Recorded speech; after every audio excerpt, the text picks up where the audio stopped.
سلام. تو این ویدیو میخوایم بگیم که چطور میتونیم نرم افزارمون رو چند زبانه بکنیم. این نرم افزار میتونه شامل نرم افزارهای کنسولی، وی فرم، WPF، ماوی یا بلیزر بشه. خب همراه باشید. خب برای اینکه مفهوم چند زبانی ببینیم چطور کار میکنه، اول باید یه مفهومی رو ببینیم به نام کد زبان و کد منطقه یا ریجن. کد زبان یک کد دو رقمی هستش، همونطور که اینجا میبینید یه دونه دش میخوره وسطش و بعد یه کد دو رقمی به نام کد ریجن. اوکی. کد زبان حتما باید با حروف کوچیک باشه و کد ریجن حتما به حروف بزرگ. این یک استاندارد جهانی هست. برای مثال زبان پرشین یا فارسی کدش FA هست، یا مثلا زبان انگلیسی کدش EN هست. ولی ما چند مدل زبان پرشین داریم، زبان پشتو داریم، زبان افغانستانی داریم یا چیزهای دیگه که این با کد ریجن تعیین میشه. انگلیسی هم همینطور دیگه، ما چند مدل زبان انگلیسی داریم، کانادایی داریم، انگلیسی داریم، بریتانیایی داریم. اینها از طریق ریجنه و اون کد زبانش هم از طریق کد زبان. اگر شما گوگل باز کنید و بزنید language region code list، سایت های میاد که تمام این کدها رو برای شما لیست کرده و شما اولین کاری که باید برای چند زبانه بودن اپلیکیشنتون بکنید اینه که این کدها رو بدونید. برای هر زبانی که میخواید نرم افزارتون رو طراحی بکنید باید کدش رو بدونید. این کدا هستش که برای کل دنیا تعریف شده و استاندارد هست و همه فریم ها و اپلیکیشن ها از جمله دات نت و سی شارپ و حتی خود ویژوال استودیو همه اینها رو پشتیبانی میکنه. این مفهوم اول. من الان یک نرم افزار کنسولی اینجا دارم و یک مقداری دارم به نام مانی که مثلا 1000 تا. الان من میخوام این مانی رو روی صفحه چاپ بکنم. ببینید میزنم کنسول رایت لاین مانی داد تو استرینگ. تا اینجا اوکی، مقدار تو استرینگ رو برای من چاپ میکنه. ولی توی تو استرینگ شما یه دونه کاراکتر سی بزرگ که بزنید به این معنیه که این مقدار رو بر اساس کارنسی یا واحد پولی استرینگش بکن، یعنی 1000 واحد پولی برای من استرینگش کن. ببینیم الان چی به ما میده. ببینید این تهش گذاشت ریال. چرا زد ریال؟ چون زبان ویندوز من فارسیه و نرم افزار کنسولی من این رو تشخیص میده. چطور تشخیص میده؟ از یک مفهومی سی شارپ استفاده میکنه به نام کالچر اینفو.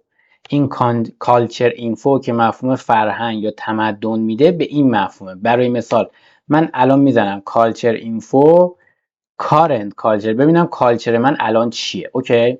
پس چی شد؟ توی کالچر اینفو شما میتونید این تنظیمات زبانتون رو برای اپلیکیشن انجام بدید.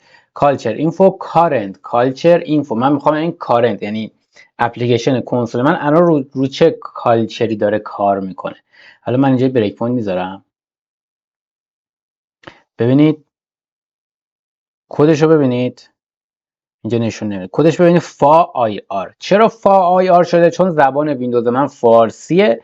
خود اپلیکیشن کنسول من تشخیص داده که کالچرش رو باید بکنه فا و بر اساس اون منطق میاد تغییر میده.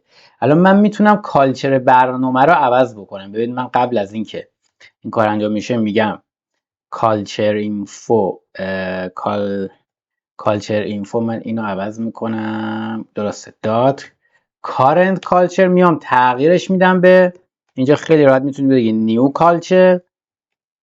اینجا کدش رو خیلی راحت میتونید ببینید. ببینید نیمش رو میتونید بگید مثلا، یا یه راه بهترش اینه که بگیم که کالچر اینفو دات گیت داره گیت کالچر اینفو. اینجا کد اون زبانی که میخواید و بهش میدید. یکی از این زبان ها رو میدید. من مثلا میزنم انگلیسی یو اس، یعنی EN-US.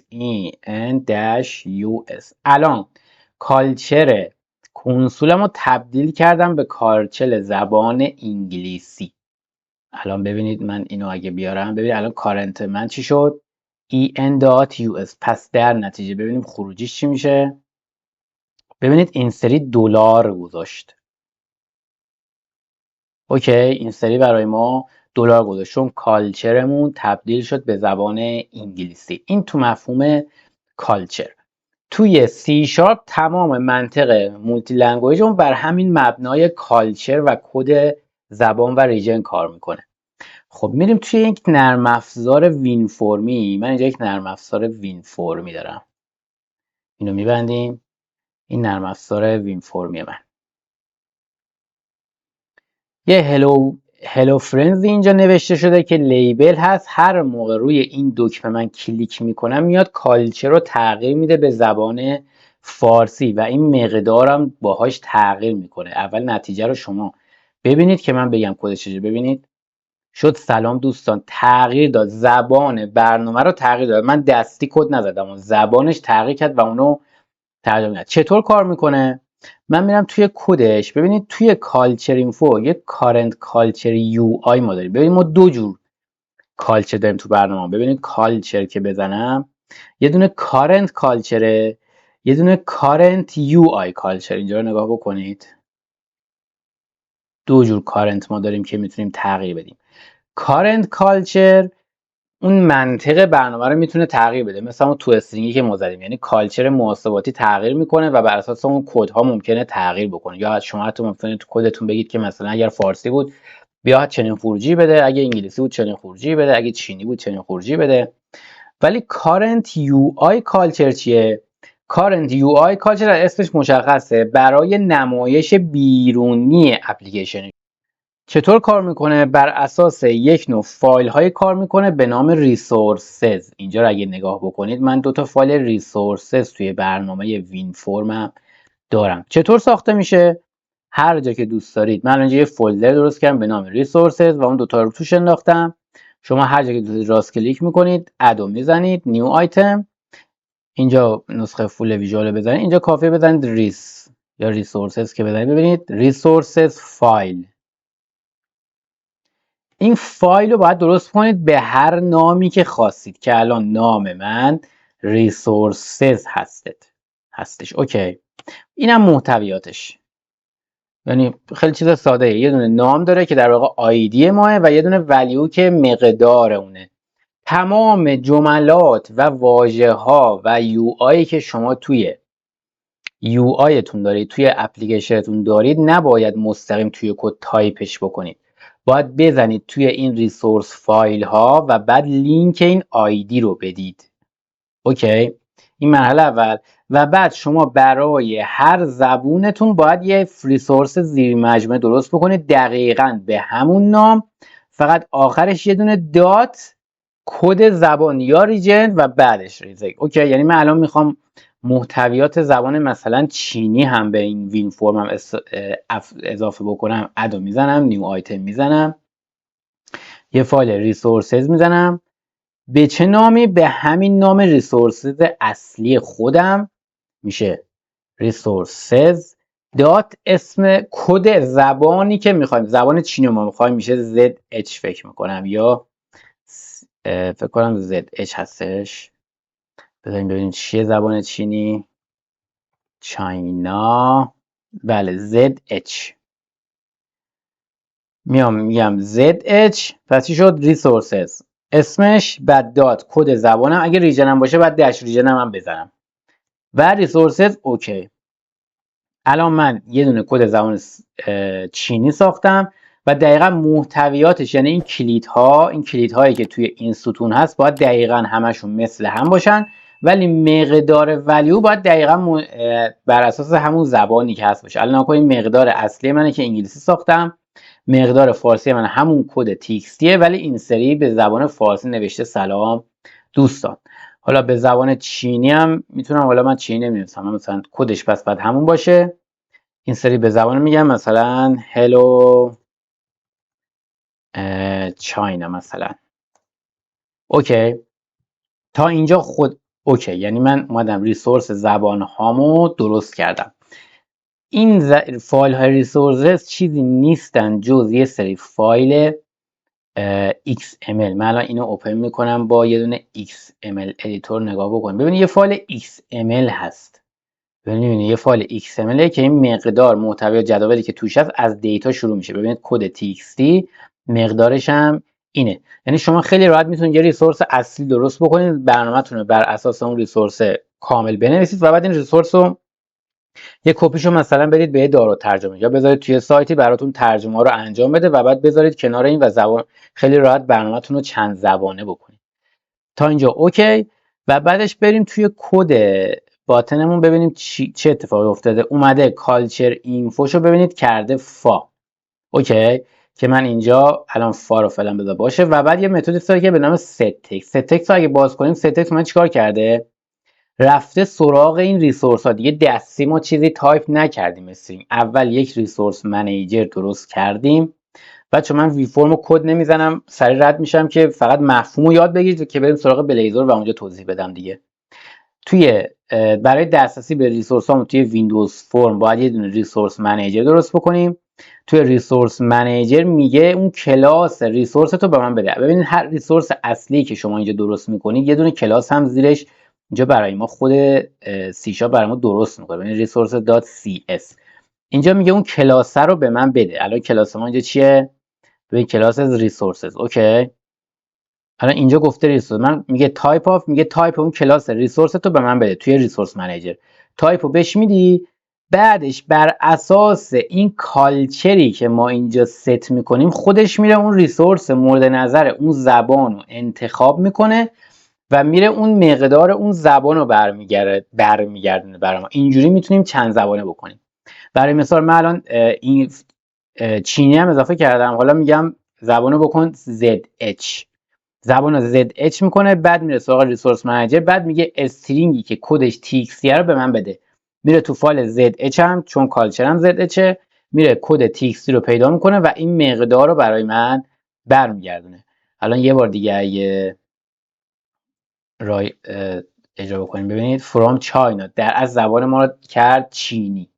اصل کار مولتی لنگویج توی دات نت به این شکله. خب میریم سراغ بلیزر هم خب دقیقا همین جوریه، ولی چون تحت وبه یه سری تنظیمات دیگه داره. اولا که ریسورس ها همین ریسورس ها هست، یعنی ماهیتش همینه. نکته دیگه که من یادم رفت اینه که این ریسورس ها رو حتما شما باید بچه‌ها پابلیک بکنید. ببینید این بالا یه بخشی داره به اسم اکسس مودیفایر، اینو حتما یادتون نره پابلیک بکنید که بعدش به مشکل نخورید که اون کلاسی که براش میسازه رو حتما پابلیک بکنید. خب میریم توی اپلیکیشن بلیزرمون. این اپلیکیشن بلیزرمون من اینجا فایل های ریسورسش رو ساختم. ببینید دو زبان داره دیگه، یه دونه تکست اصلیمه به نام تکست، یه دونه فایل ساختم به نام text.file، یعنی الان دو زبانه قراره بشه برنامه بلیزر من، ولی هنوز هیچ تنظیماتی رو ما توی بلیزرمون انجام ندادیم، فقط ریسورسی ساختم که وقتمون گرفته نشه. الان این ریسورس یه دونه کلید داریم به نام هلو و مقدارش هلو ورد. توی فارسی دوباره همون هلو، مقدارش سلام دنیا. اوکی. اکسس مودیفایرش هم ببینید اینجا یادم رفته من بذارم نو کد جنریشن. اگه نو کد جنریشن باشه در از کلاسی هم برای ساخته نمیشه، در نتیجه به مشکل میخوریم. پس این حتما بکنید. ببینید اینجا هنوز هیچ کدی برای من نساخته. اوکی، من الان اینو میام پابلیکش میکنم. الان ببینید بچه‌ها کد رو ساخت. ببینید فلشی شد. الان من اینو باز میکنم، این کدش. اینم همینطور میرم پابلیکش میکنم. خب تا اینجا ریسورسمون رو اضافه کردیم. حالا میریم سراغ تنظیمات بلیزر. میخوایم بلیزرمون رو ببینیم چطور میتونیم مولتی لنگویجش بکنیم. قبل از اینکه مولتی لنگویج انجام بدیم توی بلیزر باید بدونیم که توی HTTP ما یک هیدری داریم به نام هیدر لنگویج. ببینید هیدر لنگویج، یه هیدری داریم به نام accept language. در اصل شما هر تنظیم زبانی که توی مرورگرتون انجام بدید، مثل کروم، مثل اج، مثل فایرفاکس، هیچ فرقی نمیکنه. خود مرورگر میاد یک هیدری به نام accept language میفرسته سمت اون سرور و میگه آقای سرور من این زبانها رو میتونم پشتیبانی بکنم و سرور بر اساس اون کد زبانهایی که ارسال شده اگر تنظیم شده بود میتونه اون زبانی که کلاینت میخواد رو برگردونه. این توضیحش رو من بهتون بگم فقط به چه شکله. ببینید اکسل لنگویج یه چیزی تو این شبیه اینه. الان اینجا داره میگه که آقای سرور من این زبانها رو میتونم پشتیبانی بکنم. FR فکر میکنم منظورش فرانسه باشه. ببینید FR این با ریژن FR فلان منطقه، یا FR خالی بدون منطقه، یا انگلیسی یا آلمانی یا هر چیز دیگه ای. یه دونه کیو داره اینجا. کیو رو میبینید؟ این کیو بحث اولویت بندیه. شما توی مرورگرها میتونید چندین تا زبان معرفی بکنید و اونا رو اولویت بندی بکنید. این اولویت بندی ها تو این کیو قرار میگیره و سمت سرور ارسال میشه و سرور هم بر اساس این اولویت بندی میاد زبان رو برمیگردونه. اوکی، فکر کنم مخفف کوالیتی اینا باشه احتمالی که توضیحش هم اینجا هست، حالا کاری باش نداریم. میریم سراغ بلیزرمون. الان من ریسورس رو درست کردم. قبل از هر چیز شما توی بلیزرتون باید یه نوگت پکیج نصب بکنید به نام لوکالیزیشن. وقتی سرچ بکنید یه دونه هست به نام مایکروسافت اکستنشن لوکالیزیشن. اینو باید نصب کنید که میگم اینو نصب کنید چه قابلیتی به بلیزر شما اضافه میشه که میاد با اون هیدره میاد کالچر اسکوپ اون سرورتون که داره رام میشه رو میاد تغییر میده دیگه. گفتم همه چی با اون کالچر تغییر میکنه. تا اینجا اوکی. اینو که نصب کردیم حالا میریم سمت پروگراممون. اولین کاری که باید بکنیم یه میدل ویری باید بذاریم. اگر میدل ویری نمیدونید چیه توی دسکریپشن گذاشتم برید ببینید. یک میدل ویری باید درست بکنیم به نام use request localization. کار این ریکوست چیه؟ کارش همون هیدر است. اون هیدر accept language رو میاد میخونه و کالچر رو تغییر میده. توش یه سری تنظیمات داره. اگه توی چیزشو ببینید یه آپشن میگیره اینجا، یه دونه اکشن میگیره به نام request localization. وقتی اکشن هست یعنی میتونیم اینجوری تنظیمات رو براش انجام بدیم. یه اکشن الان من اینجا ساختم. حالا میشه آپشن داد. نگاه کنید اینجا رو، یه سری تنظیمات برای شما داره. ببینید add supported culture UI. ببینید گفتم و دو تا کالچر داریم. اینجا میتونید بگید اینا رو میذارید که سمت مرورگر، توی مرورگر شما توی هیدرش به مرورگر جواب میدید، میگید من این زبان‌ها رو میتونم پشتیبانی کنم مرورگر. بعد مرورگر بر اساس تنظیمات میاد دوباره هیدر برای شما میفرسته. این ریکوست های HTTP دیگه. اوکی، اینجا باید تنظیم بکنید، بهش بگید. حالا میشه add supported. ما با UI کار داریم دیگه، گفتیم با کالچر زیاد کار نمی‌کنیم چون منطق ممکنه تغییر بده. اینجا میگه حالا یک آرایه پارامتری از کدهای زبان‌ها رو به من بده. من اینجا چه کد زبانی داشتم؟ فقط فا. پس میگم آقا من فقط فا ساپورت میکنم. اگر فا نداشت، اگر ساپورت نمیکرد کلاینتم از فا، میاد این دیفالت رو بهش میده دیگه. اوکی، پس به دیفالتی من همیشه دارم دیگه، نیست که زبان نداشته باشیم. من گفتم آقا فا رو دارم. این از این. ما الان تنظیم کردیم میدلویرمون رو که آقا که بیاد کالچر بر اساس اون چیزی که هیدر توی هیدر میذاره میفرسته تنظیم میکنه. تا اینجا اوکی. و بعدش مرحله دوم باید سرویسش هم اضافه کنیم. سرویس دات add localization. add localization رو که شما بذارید تمام. الان میتونید برید مولتی لنگویج رو استفاده بکنید. حالا من برای مثال توی پیج ایندکس هم میخوام دو زبانش بکنم. میخوام جای این هلو ورد دو تا زبان بزنم. اوکی، دو زبانه بشه. میام چیکار میکنم؟ اینا رو پاکم نکردیم. یه کد بیهایند درست میکنم. خب یه سرویسی اضافه میشه شما وقتی اون اکستنشن رو نوگت پکیج نصب میکنید به نام string localization که توش یه تایپی میگیره. این تایپ کلاس همون ریسورس ماه. کلاس ریسورسمون چی بود؟ به اسم تکست. میتونید برید اینجا کلاسش رو ببینید به نام تکست. این کلاس رو باید بهش بدید که بدونه از چه ریسورسی باید استفاده بکنه. پس در نتیجه اینجا میشه تکست. اسمش هم هر چی دوست دارید میذارید. من میگم لوکال.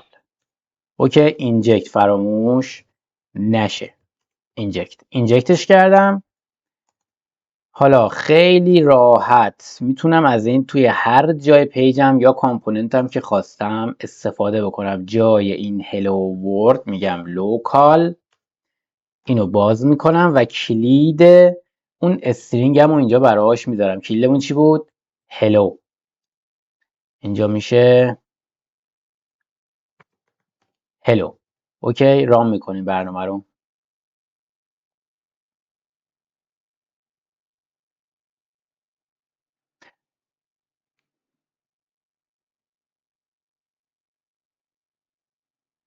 خب بریم توی هیدرمون ببینیم چه خبره. میام اینجا بازش میکنیم، بریم توی نتورک، تب نتورک. اینجا سند و ریکوست ها رو به ما نشون میده. یک بار دیگه رفرش میکنیم. ببینید اینجا رو، هیدر اکسپت لنگویج رو نگاه بکنید. میگه من فقط انگلیسی USA ساپورت میکنم و EN. چرا این اتفاق میفته؟ چون که زبان انگلیس فارسی احتمالاً روش ست نشده. من برم توی تنظیمات لنگویج، ببینید اینجا فقط 2 تا زبان انگلیسی داره. من الان یه زبان پرشنم اینجا براش اضافه میکنم، فارسی. اد پرشن شد. سومین انگلیسی هم حالا بذار باشه، مهم نیست. یک بار دیگه رفرش میکنم. اولا اینکه این فارسی شد. چرا فارسی شد؟ چون که مرورگر من زحمت کشید و توی هیدرش چون تنظیم زبان فارسی هم گذاشته بودم، ببینید توی اکسپت لنگویجش این سری گزینه فا رو هم گذاشته. البته اولویتش گذاشته 8، اولویت این نوع ولی چون من گفتم توی سرورم فقط فا رو ساپورت میکنم، اومد فا رو گذاشت. اوکی. حالا برای اینکه یه تمرین دیگه هم بکنیم، ما میایم یه ریسورس دیگه اضافه میکنیم. اینو مثلا کپی میگیریم، میایم اینجا پیستش میکنیم. این سری مثلا میکنیم زبان چینی. خب زبان چینی، بریم ترنسلیتور ببینیم زبان چینی چه شکلیه. از انگلیش به چینس میشه Hello World. خب این زبان زیبای چینی. میایم اینجا، اینم چینی. اسمش فراموش نشه، اسمش الان اشتباهه دیگه بچه‌ها، باید اسمش گفتم چه جوری باشه. اسمش دقیقاً شبیه اصلیه باشه. دات و کد زبان که ZHCH، ببخشید CH که نه، ببخشید ZH که میشه چینی. من مطمئن بشم چینی ZH بود. بله ZH میشه چینی. پس الان من زبان چینی هم، قابلیت زبان چینی هم به چیزم استفاده کردم. حالا میرم توی میدل ویرم، اینجا میگم هم فارسی دارم و هم ZH چینی.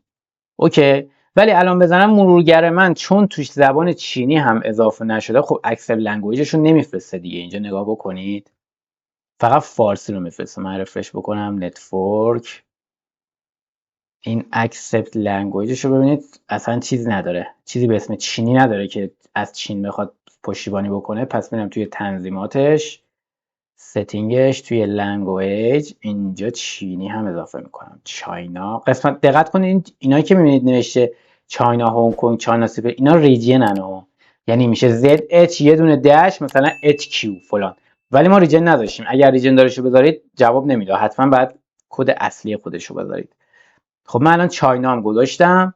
یه بار دیگه رفرش میکنم، باز فارسی میاره. چرا؟ چون اولویت فارسی بیشتره دیگه. نگاه بکنید اینجا رو، اولویت ZH رو ببین، آخرین اولویت گذاشته. برای اینکه اولویتشو ببریم بالا، باید بریم تنظیم کنیم. مرورگرمون رو بگیم این اولویتشو ببر بالا. این لنگویج چاینا رو میاریم موو آپ. چاینا رو آوردم اول، اصلا اومد اول به سلامتی. اوکی. رفرش میکنیم، الان زبان چینی اومد.